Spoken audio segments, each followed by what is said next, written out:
Abangan sa Congress News. Ilang kongresista kinwestiyon ng ilang aligasyon laban sa Pangulo sa naging pagdinig ng House Committee on Justice ngayong araw. Daylight saving time na layong maiwasan ang productivity losses ng mga empleyado sa mga pampubliko at pribadong sektor, inaprubahan ng Committee on Economic Affairs ngayong araw.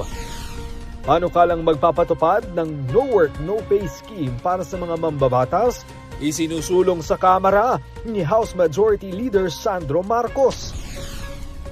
At Halal Festival, inilunsad ng Kamara kasabay ng paggunita sa World Hijab Day.